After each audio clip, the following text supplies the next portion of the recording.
Have you ever noticed how when life gets hard or stress hits, the same reaction rises up in you, even when you thought you'd outgrown it? Maybe you shut down in conflict, or maybe you over-explain. Maybe you numb or withdraw when things feel uncomfortable. You avoid disappointing someone else, even at your own expense, or you try to be perfect so no one sees the cracks. It feels automatic, like an old script running itself before you even get the chance to choose. I've been thinking a lot about these automatic reactions through two unlikely sources.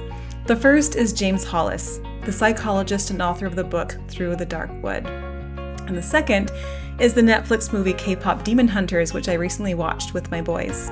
Surprisingly, they both explore the same idea: patterns. Hollis talks about the patterns we developed as children. Patterns are the protective strategies we created to stay safe and to avoid shame. K-pop Demon Hunters also talks about patterns. Here, patterns are the mark of the demons.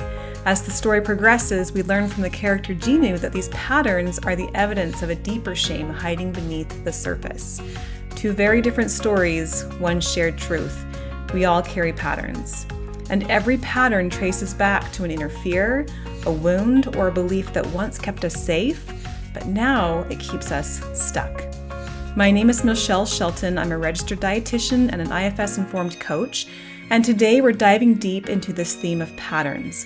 We'll break down how these patterns form, what they're trying to protect, and how they can become your doorway back to your true whole self. Hollis explains that our first responses are almost always reflexive, a sort of autopilot, not chosen, not conscious, just deeply familiar strategies trying to keep us safe. These patterns formed around the big questions of childhood. Who will take care of me? How do I avoid harm? How do I keep from being rejected? And what do I need to do to become loved?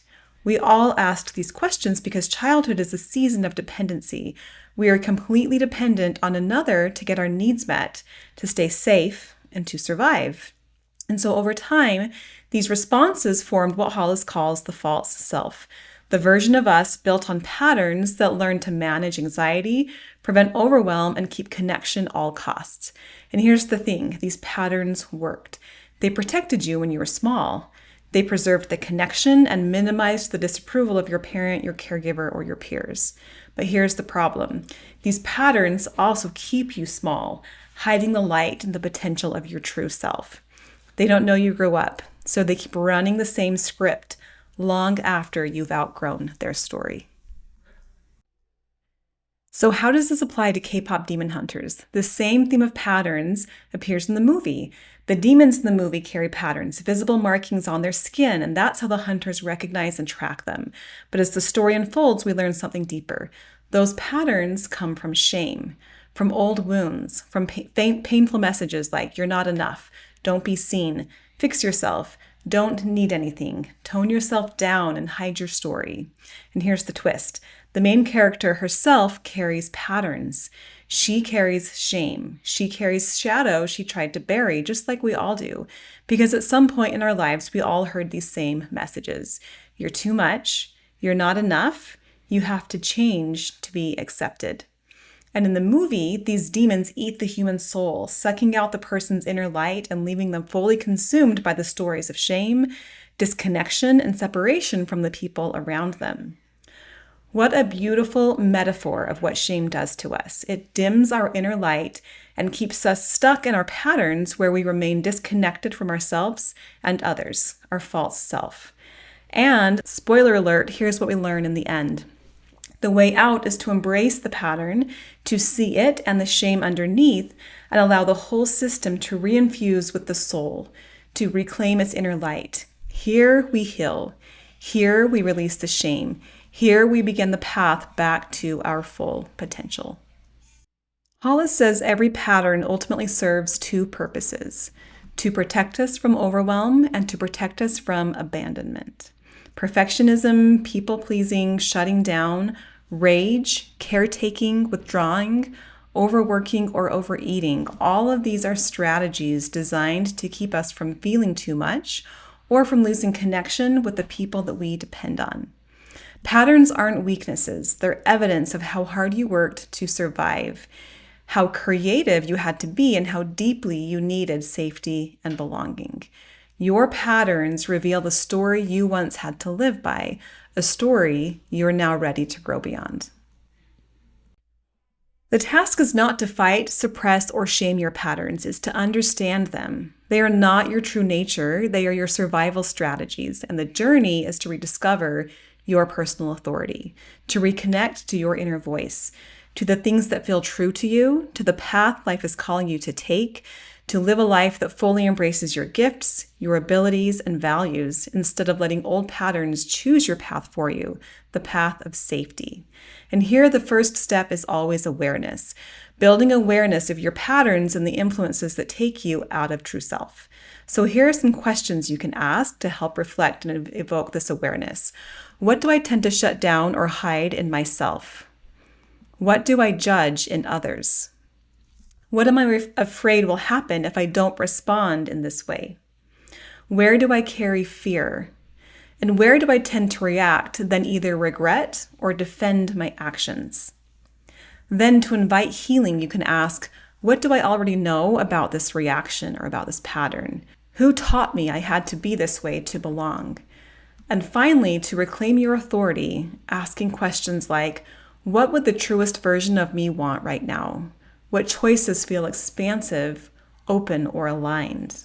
What choices bring life into my system? And what actions move me closer to love rather than fear? These questions soften the pattern and strengthen the voice of your true self, the part of you that is grounded, that is wise, and that is unafraid of your own shadow. So here's what I want you to know. Patterns aren't the problem, they're invitations. All the patterns and habits that maybe we fall into so easily are invitations. Every pattern is a doorway back to the moments when you felt small or unworthy or too much or not enough. Patterns point directly to your shame wounds, not so that you can judge them, but so that you can heal them. Because just as the stories of Guima and K-pop demon hunters were not true, your stories of shame are not true either. Even if you made a mistake, you are not a mistake, and there is a bright path forward of repair, of purpose, of progress, and of growth. Patterns reveal the places you traded authenticity for safety, the moments your inner child felt unprotected, the pieces of you that still need compassion. Patterns show you where your personal authority was surrendered, accepting someone else's story of what it means to be enough. Patterns show where you're now being invited to reclaim your authority as you change your story. You are already enough. You don't have to earn your worth. And from that place of worthiness, you can let your inner light reinfuse your system and heal the patterns. When K-pop Demon Hunters begins, it looks like the goal is to kill the demon, to destroy the pattern. But by the end, we learn the truth. Healing doesn't come from hiding or eliminating any sign of weakness or shame or shadow. Healing happens when we turn toward the part of us that carries shame or fear and say, I see you. You're not alone anymore. You don't have to carry this story anymore. Come back into the light. Come back into connection. This is how patterns lose their power, not through punishment, but through presence. IFS calls this self-energy. Hollis calls it personal authority. The movie shows it as compassion towards the demon, but they're all describing the same thing. The healing that comes when we stay with ourselves, when we embody our full light and offer that light to our shadow instead of running from or denying it. So the next time you notice a pattern, shutting down, people-pleasing, overreacting, overworking, numbing, or chasing perfection, don't judge it, don't shame it, don't fight it. Get curious. Patterns are the breadcrumbs leading you back to the parts of you that hid themselves to survive. They reveal where you lost your personal authority, and they show you exactly where to reclaim it. You don't have to fight your demons. You're here to understand them, to witness them, to heal the stories that they carry, and to return to the self that's been waiting beneath every reflexive response. This is the journey of life, not becoming someone new, but finally becoming who you really are. If this kind of deeper inner work speaks to you, I'd love to support you on your path. Subscribe for more videos on patterns, healing, and embodied self-leadership. If you're ready to go deeper, to understand your patterns, and to work with the parts of you that carry shame and to reclaim your personal authority, I offer a free one-on-one coaching consultation where we can explore what's coming up for you and what healing might look like from there. You can find the link in the video description. I'd love to walk with you on this journey back to yourself. Thanks again for being here. I'll see you in the next video.